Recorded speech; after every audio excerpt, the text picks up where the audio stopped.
Media times news channel देख रहे आप सभी दर्शकों का बहुत बहुत स्वागत है। मैं हूं रमनदीप कौर। इस वक्त की बड़ी खबर आ रही है प्रयागराज से। क्या है पूरा मामला, देखने के लिए बने रहिए हमारे। बकरा ईद को ईद उल अज़हा या कुर्बानी की ईद के नाम से भी जाना जाता है। ये इस्लाम धर्म के सबसे महत्वपूर्ण त्योहारों में से एक है। ये पर्व आज ही के दिन कुर्बानी देने के बाद हज पूरा होता है। हज यात्रा के समापन पर मनाया जाता है, जो इस्लाम के 5 स्तंभों में से एक है। बकरा ईद हमें सिखाती है कि सच्चा धर्म वही है कि जिसमें त्याग, सच्चाई और इंसानियत की भावना हो।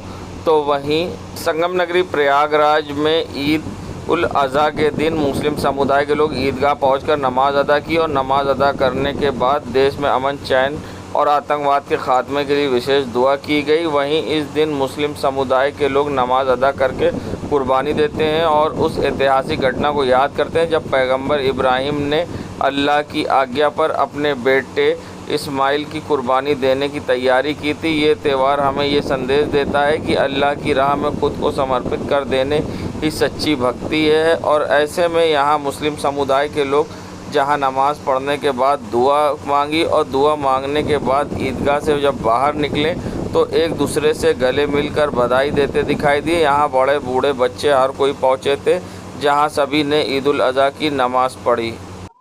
मस्जिद ईदगाह में यहाँ प्रयागराज में, और हमने देश में अमन चैन की दुआ करी है। सब लोग मिलजुल के देश में हम उनके अमन चैन बना रहे हैं। कैसी व्यवस्था है जी? कैसी व्यवस्था सही थी और प्रशासन के भी हम लोग को पूरा सपोर्ट था। जिस तरीके से नफरत का एक माहौल है, उस नफरत के माहौल के लिए भी विशेष दुआ की है सभी लोगों ने दिल से कि इस देश के इस मुल्क में अमन, मान, शांति, भाईचारा फिर से कायम है, उसके लिए दुआ की। जिस तरीके से माहौल पूरे देश के अंदर है और ईद उल अज़हा त्यौहार जो है, ये त्यौहार हज़रत इब्राहिम अलैहिस्सलाम की याद में मनाया जाता है। किस तरीके से उन्होंने अपने बेटे को अल्लाह के प्रति कुर्बान करने की जो उनके अंदर जज्बा था, उसी की याद में मनाया जाता है। ये त्यौहार त्याग, बलिदान और अल्लाह के प्रति समर्पण का दर्शाता है। और सच्चाई से जो दिल से आदमी कोई चीज़ अल्लाह के लिए कुर्बान करता है तो उसका अल्लाह सिला देता है। तो तमाम तरीके की यहाँ पे है और हम लोग ये चाहते हैं कि जो कुर्बानी हो उसमें लोग ज़्यादा से ज़्यादा गरीबों में उसको बांटें। एक अल्लाह के रसूल के लिए कुर्बानी की गई और कुर्बानी के साथ साथ जब नमाज हो गई तो उसके बाद हमने अपने वतन, अपने देश, अपने शहर के लिए दुआएं खैर मांगी। दुआएं खैर मांगते हुए आतंकवाद का खड़ा विरोध करते हुए ये कहना चाहते हैं कि हमारा वतन, हमारा देश, हमारा शहर सुरक्षित है और हमारे यहाँ कोई भी किस्म की आतंकवाद की कोई ज़रूरत नहीं है। जो जहाँ के हो वहीं रहो, हम अपने में खुश हैं, हमारा शहर है, हम अपने में खुश हैं। इसलिए हम अपने शहर को हिफाजत करना जानते हैं। जिस तरह से एक गुलदस्ते में 4 किस्म के फूल लगे हुए हैं, हिंदू, मुस्लिम, सिख, ईसाई एक ही गुलदस्ते में सजे हुए हैं और इसके खुशबू हमारे वतन में चारों तरफ फैल रही है। हम एकता का एक सबूत देते हैं। संगम नगरी प्रयागराज के दुमनगंज थाना क्षेत्र के राजरूपपुर इलाके में रहने वाले वसीम उल्लाह ने इलेक्ट्रॉनिक मीडिया क्लब के नारद सभागार में मीडिया के समक्ष गंभीर आरोप लगाते हुए कहा, कुछ लोग कूटरचित दस्तावेज के आधार पर उनके मकान को जबरन कब्जा करना चाहते हैं। उन्होंने कहा कि इस संबंध में उन्होंने उच्च अधिकारियों को शिकायत की, लेकिन स्थानीय पुलिस उनकी शिकायत को गंभीरता से ध्यान नहीं दे रही है और गलत रिपोर्ट लगाकर उच्च अधिकारियों को भ्रमित कर रही है। वसीम उल्लाह ने बताया कि एक व्यक्ति ने मोहम्मद समी नाम किसी व्यक्ति से एक मकान अपने रजिस्ट्री कराया। उन्होंने दावा किया है कि अनवर अहमद ने फर्जी दस्तावेज़ों के सहारे नगर निगम में दाखिल खारिज भी करा लिया है, लेकिन उनकी रजिस्ट्री में जो माप और सीमाएं दर्शाई गई है वह उनके मकान से किसी प्रकार से मेल नहीं खा रही हैं। पीड़ित वसीम उल्लाह ने आरोप लगाया है कि जब उन्हें थाने में शिकायत की तो उल्टा पुलिस ने उन्हें ही थाने से भगा दिया और कहा कि मकान अनवर अहमद का है, इसलिए तुम मकान खाली कर दो। उन्होंने बताया कि अनवर अहमद और उसके साथी भूमाफिया हैं और मकान पर कब्जा करना चाह रहे हैं। आरोप है उनका कि पूरी तरह से मकान कब्ज़ा करना चाह रहे हैं और सीएम योगी से जान माल की सुरक्षा की गुहार लगाई है। और उनका कहना है कि पुलिस खुद उस खड़े होकर मेरा मकान अनवर के द्वारा कब्ज़ा करा दी, जिसकी पूरी घटना सीसीटीवी में कैद भी हुई है और उसका सीसीटीवी भी उन्होंने मीडिया के समक्ष पेश किया है।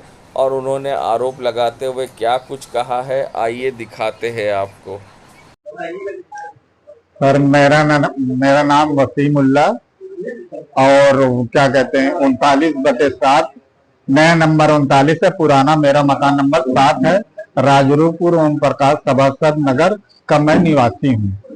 और एक अनवार अहमद है जो पूरा मुफ्ती के रहने वाले हैं। उन्होंने मकान नंबर 7 व 8 की किसी मोहम्मद समी के नाम से रजिस्ट्री करा लिया है, जो मेरे मकान से बिल्कुल मेल नहीं खा रही है। उसकी चौहद्दी जो है वो मेल नहीं खा रही है और जो पैमाइश दिया वो मेल नहीं खा रही है।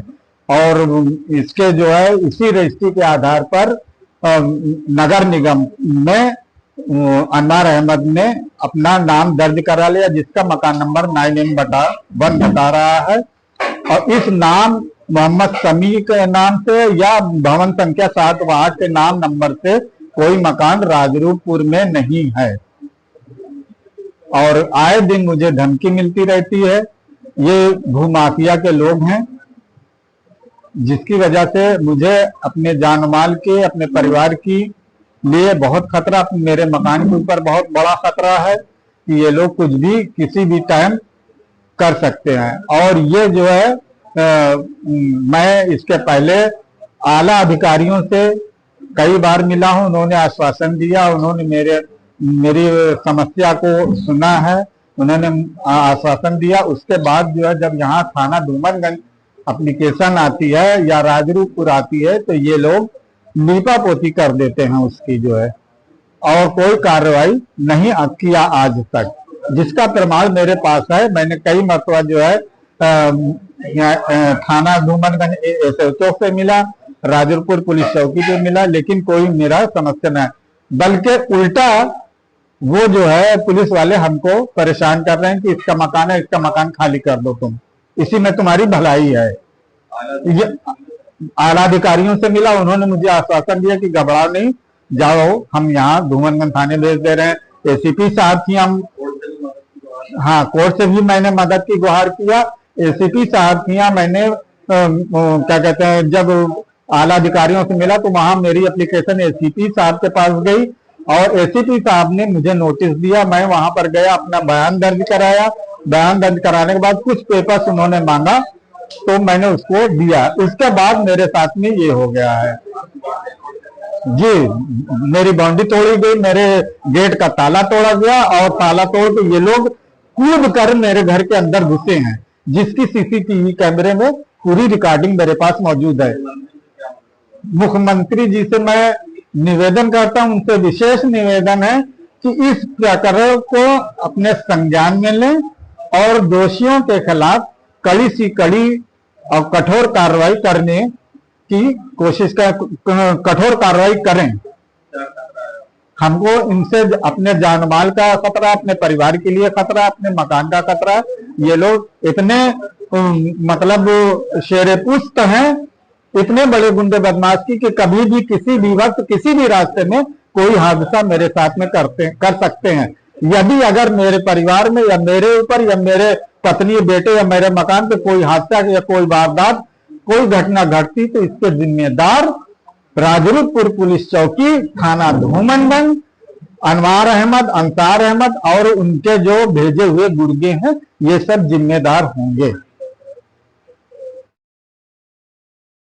संगम नगरी प्रयागराज में करैली थाना क्षेत्र के मुस्तफा कॉम्प्लेक्स के समीप जहां झुग्गी झोपड़ी में आग लग गई। बता दें जहां रसूलपुर कब्रिस्तान के बगल में ही ये पूरा एरिया था, जहां पर झुग्गी झोपड़ी में लोग रह रहे थे और साथ ही यहां पर गंदगी के अंबार भी लगे थे। मगर आग यहां पर किस तरह से लगी ये किसी को नहीं मालूम, मगर संदिग्ध परिस्थिति में लगी आग ने विकराल रूप धारण कर लिया और आग की तेज़ तेज़ लपटें उठने लगी और धीमे धीमे आग काफ़ी बड़े क्षेत्र में फैल गई। ऐसे में अगल बगल रिहायशी इलाका भी है और बगल में बकरा मंडी भी लगी थी। मगर सबसे बड़ी बात है कि मौके पर पहुंची पुलिस और फायर ब्रिगेड की टीम, जहां पुलिस ने पूरे रास्ते को खाली कराया और बकरा मंडी हटवाया, तो वहीं दूसरी तरफ मौके पर पहुंची फायर ब्रिगेड की टीम भी आग बुझाने में जुट गई।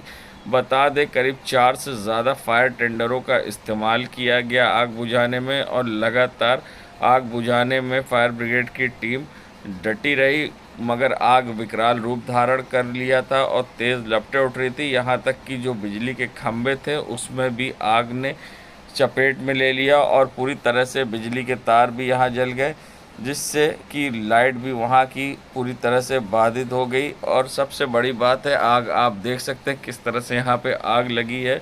और यहाँ पर बताया जा रहा है कि इसमें आग में सिलेंडर फटने की भी आवाज़ें आ रही थी, मगर कैसे ये आग लगी अपने आप में एक बड़ा सवाल है, क्योंकि ये एक बड़ी आग है और एक तरफ गर्मी और दूसरी तरफ ये आग की लपटें। फायर ब्रिगेड की टीम को आग बुझाने में कड़ी मशक्क़त करनी पड़ी।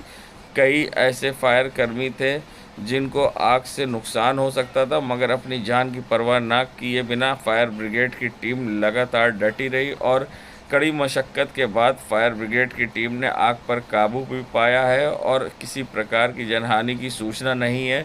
मगर फिर भी ये सवाल खड़ा होता है कि इतनी बड़ी आग अचानक लगी कैसे और यहाँ पर कौन था और इसके पीछे कौन है, ये भी एक अपने आप में बड़ा सवाल है कि आग यहाँ पर लगी तो लगी कैसे। और जब आग लगी तो ऐसे में आग ने इतना विकराल रूप धारण कर लिया। मौके पहुंची फायर ब्रिगेड ने अगर सही समय पर आग पर काबू नहीं पाया होता तो अगल बगल के रिहायशी इलाकों में रहने वाले लोगों को भी ये आग अपनी चपेट में ले लेती और जिससे कि एक बड़ा हादसा हो सकता था। मगर फायर ब्रिगेड की टीम और पुलिस की सूझबूझ से ये बड़ा हादसा टल गया।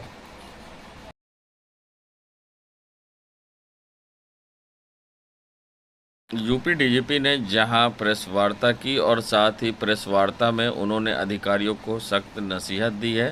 साथ ही उन्होंने कहा कि मीडिया के साथ कोऑर्डिनेट करके ही काम पुलिस का आगे होता है। और ऐसे में उन्होंने क्या कुछ कहा है प्रेस वार्ता में मीडिया को लेकर और पुलिस को लेकर, आइए दिखाते हैं आपको क्या कुछ कहना है यूपी डीजीपी का इस पूरे मामले पर।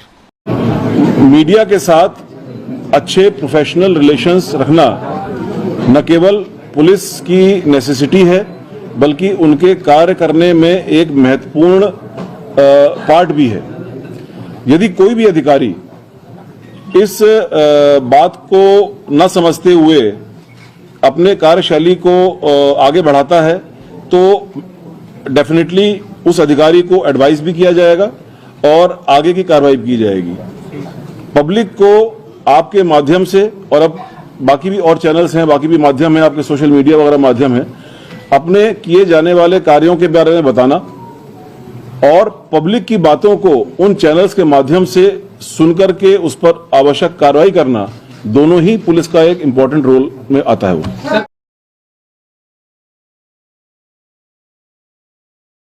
संगम नगरी प्रयागराज में नगर निगम भले ही अतिक्रमणों पर कार्रवाई करता हो, मगर नगर निगम के बाहर जो सामान लगाए गए थे महाकुंभ के दौरान, चाहे वो कूड़ेदान हो या फिर लाइटें, वो सभी अब गायब हो गई हैं और आधी से ज़्यादा लाइटें यहाँ से गायब हुई हैं और डस्टबिन गायब है और यहाँ के जो दरवाजे थे वो भी टूटे पड़े दिखाई दिए हैं। नगर निगम में जो एक बनाया गया सेल्फी पॉइंट था और यहाँ खूबसूरत लाइटें लगी थी, आप देख सकते हैं लाइटें टूटी हैं, दरवाज़ा टूटा है और ख़ुद नगर निगम के गेट के बगल में ये पूरी तरह से सजावट कराई गई थी और ये जो सेल्फी पॉइंट बनाया गया था और जो लाइटें लगाई थी, लाइटें गायब थी, सेल्फी पॉइंट टूटा और दरवाजे भी टूटे थे। अब देखना होगा नगर निगम इस पर कब ध्यान देता है फिर, या फिर लाखों रुपए की इसी तरह से बर्बादी होती रहती है। देश दुनिया की खबरों के लिए world media times news channel को सब्सक्राइब करें।